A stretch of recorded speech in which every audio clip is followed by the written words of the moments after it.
Hello and welcome to another plant science lecture regarding the APPSC forest section officers. It could also be used for the plant science or the plant biology studies, which would be very useful. Sorry ఇంగ్లీష్లో ఎక్కువ మాట్లాడేశాను, మనకు తెలుగు భాషలోకి వచ్చేద్దాం. అభాతే మాతరం అభాతే సంఘం అఖిల భారత తెలుగు సంఘం దాని ప్రకారం వచ్చేద్దాం. ఓకే, ఇప్పటికీ నా ఛానల్కి సబ్స్క్రైబ్ చేసుకోకపోతే ఇప్పుడే సబ్స్క్రైబ్ చేసుకోండి. సబ్స్క్రైబ్ అనగా తెలుగులో ఏమందరు నాకు కూడా తెలీదు, కామెంట్ చేయండి. Which of the following is the primary site of respiration in the plant cells? Respiration అనగానే మీకు గుర్తు రావాల్సింది mitochondria. So mitochondria is the right answer. Consider the following statements about the plant hormones. Plant hormones లోని ethylene అనేది abscission of leaves కు ఉపయోగపడుతుంది. Cytokinins అనేది sense in delay senescence in leaves అని అన్నాడు. Abscisic acid promotes stomatal opening అన్నాడు. Auxins involved in the phototropism అన్నాడు. దీంట్లో మంచి ఏమిటో కరెక్ట్ ఏమిటో చూద్దాం.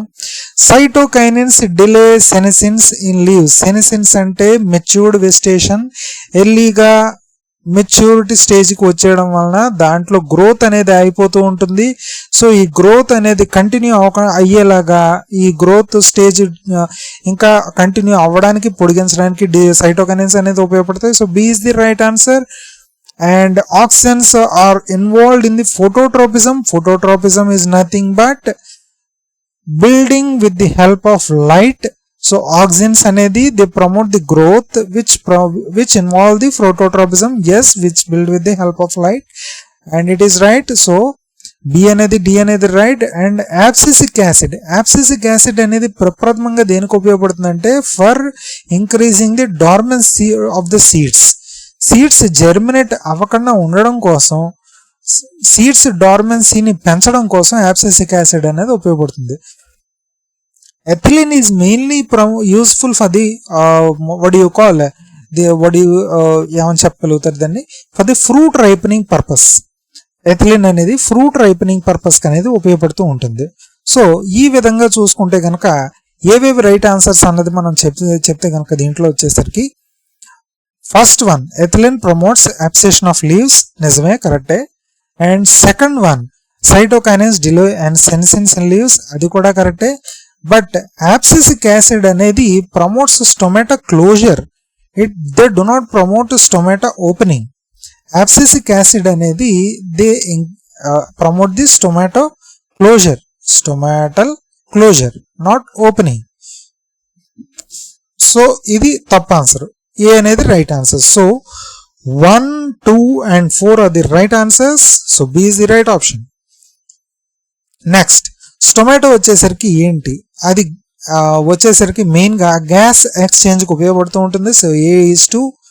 రూట్ హెయిర్స్ వచ్చేసరికి అబ్జార్ప్షన్ ఆఫ్ వాటర్కి ఉపయోగపడుతూ ఉంటుంది. మీసోఫిల్ వచ్చేసరికి ఫోటోసింథసిస్కి ఉపయోగపడుతుంది. అండ్ వ్యాక్యూయల్ వచ్చేసరికి they are for the storage of nutrients. So 2, 3, 4, 1 A is the right answer. Next one, iron deficiency causes the chlorosis in young leaves, which is very right. Iron is essential for chlorosynthesis. Idi wrong. Chlorophyll synthesis కావాల్సింది magnesium, not iron. So A is right, but R is false. So C is the right answer. Which of the following is not a characteristic of gymnosperms? Gymnosperms కి main example ఏమిటి అంటే కనుక Moses అని చెప్పుకోవచ్చు. Okay, because they produce the gametophytes, okay, which infuse to form a zygote and in turns develops to the another mosses. Okay, they presence of the vascular tissue, వాటికి vascular tissue అనేది ఉండదు ఈ gymnosperms అనేది. They don't produce a fruits, they production of fruits అది కూడా కాదు. Coniferous are needle like leaves, ఇది కాదు. సో జిమ్నోస్పామ్స్ యొక్క మెయిన్ ఉద్దేశం ఏమిటి అంటే కనుక I have to make sure. Gymnosperms అనేది మెయిన్ వచ్చేసరికి మీకు ఒకటి చెప్పడం మర్చిపోయాను. జిమ్నోస్పామ్స్ యొక్క మెయిన్ ఎగ్జాంపుల్ వచ్చేసరికి it's nothing but naked seeds అనేవి ఉంటూ ఉంటాయి దాంట్లోని. Okay, they have the pine trees అనేది ఎగ్జాంపుల్. ఓకే, దీంట్లో వచ్చేసరికి పైన్ ట్రీస్ అనేది main example. They produce naked seeds gymnosperms అనేది. So naked seeds is the first one. And the presence of vascular tissue, they are indeed plants, so they have xylem and phloem, so they have the presence of vascular tissues. Pine trees అంటేనే దాంట్లో vascular tissues అన్నీ ఉంటాయి. Production of fruits, they don't produce fruits like angiosperms do. Okay, so production of fruits wrong. They have the coniferous or needle like leaves, which is very right. Pine trees ఎప్పుడైనా చూస్తే కనుక వాటి coniferous needle like leaves కింద ఉంటాయి. So production of fruits is not a category for the gymnosperms. Okay, next one, which is the primary source of carbon dioxide for photosynthesis in terrestrial environment? టెర్రెస్ట్రియల్ planets లోని carbon dioxide యొక్క primary source ఏంటి? Atmosphere లో ఉన్న carbon dioxide నే main గా trap చేసి glucose కింద, starch కింద, సెల్యులోజ్ కింద వీటి వివిధ రకాల కింద కన్వర్ట్ చేస్తూ ఉంటుంది. ఓకే, నెక్స్ట్ వన్ వచ్చేసరికి calcium deficiency causes blossom and rotten fruits. Nitrogen deficiency leads to the stunted growth and yellowing of leaves, which is very true. Potassium deficiency enhances disease resistance. They don't enhance disease resistance, they decrease the disease resistance. ఎప్పుడైనా deficiency అనేది disease resistance ని తగ్గిస్తుంది కానీ పెంచదండి. So C is not right answer. Magnesium deficiency affects the older leaves first, which is very true.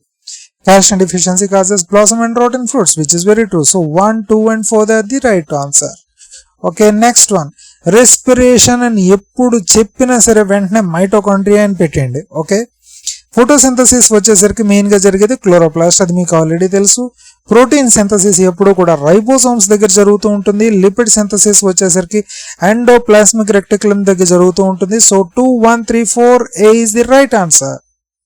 Okay, so endoplasmic reticulum లో రెండు రకాల endoplasmic రెక్టిక్యులమ్స్ ఉంటాయి. ఒకటి స్మూత్ ఎండోప్లాస్మిక్ రెక్టిక్యులం, ఇంకోటి రఫ్ ఎండోప్లాస్మిక్ రెక్టిక్యులం. స్మూత్ ఎండోప్లాస్మిక్ రెక్టిక్యులం దగ్గరే మనకి లిపిడ్స్, స్టెరాయిడ్స్ అనేది వాటి రెండు సింథసిస్ జరుగుతుంది. రఫ్ ఎండోప్లాస్మిక్ రెక్టిక్యులం దగ్గర వచ్చేసరికి ప్రోటీన్ సింథసిస్ జరుగుతూ ఉంటుంది.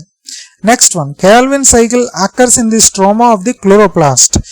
నిజమా? కరెక్టే, ఎందుకంటే క్లోరోప్లాస్ట్ లో ఉన్న స్ట్రోమా దగ్గర ఈ కాల్విన్ సైకిల్ అనేది అక్కర్ అవుతూ ఉంటుంది. నిజమే, which is very true. The stroma contains enzymes necessary for carbon fixation. yes they do indeed. It consists of the RUBIC coenzyme, rubic. ఆ కోఎంజైమ్ అనేది ఆ స్ట్రోమా క్లోరోప్లాస్ట్ లో ఉంటుంది. So both A and R are true and R is the correct explanation of A. Which of the following is not a method to ameliorate nutrient deficiency?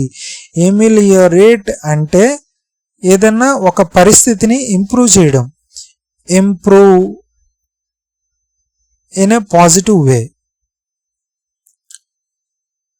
Okay, so nutrient డిఫిషియన్సీని తగ్గించడం కోసం ameliorate అనే పదం వాడాడు. So దీంట్లో వచ్చేసరికి which is of the following is not a method అంటున్నాడు. ఏంటా నాట్ ఏ మెథడ్ అంటే వచ్చేసరికి అప్లికేషన్ ఆఫ్ ఫెర్టిలైజర్సా? లేదు, ఫెర్టిలైజర్స్ వేస్తేనే న్యూట్రియంట్స్ అంతాయి. So it's not application. We have to apply the fertilisers to for the nutrient deficiency. Soil pH adjustment, yes ఇది కూడా చెయ్యాలి. ఇది చేస్తేనే క్యాటయాన్ ఎక్స్చేంజ్ కెపాసిటీ అనేది సాయిల్ కి పెరిగి తద్వారా న్యూట్రియంట్స్ బాగా పీల్చుకోగలుగుతుంది. Use of the chelated micronutrients, yes chelated micronutrients అని తీసుకోవడం ద్వారా ఆ ప్లాంట్స్ అనేది ఈజీగా సంగ్రహించే రూపంలోకి మనం మైక్రోన్యూట్రియంట్స్ మారుస్తాం. దాని ద్వారా తొందరగా అబ్జర్ప్షన్ జరుగుతాయి. The only thing which is not a method to improve the nutrient deficiency plant అంటే ఇంక్రీజింగ్ ట్రాన్స్పిరేషన్ రేట్. ట్రాన్స్పిరేషన్ ఎప్పుడు కూడా లాస్ ఆఫ్ వాటర్ అవుతుంది. లాస్ ఆఫ్ వాటర్ ఎప్పుడైతే అయిందో ప్లాంట్ హెల్త్ దెబ్బతినడం మొదలవుతూ ఉంటుంది. So it won't ameliorate, it will deteriorate.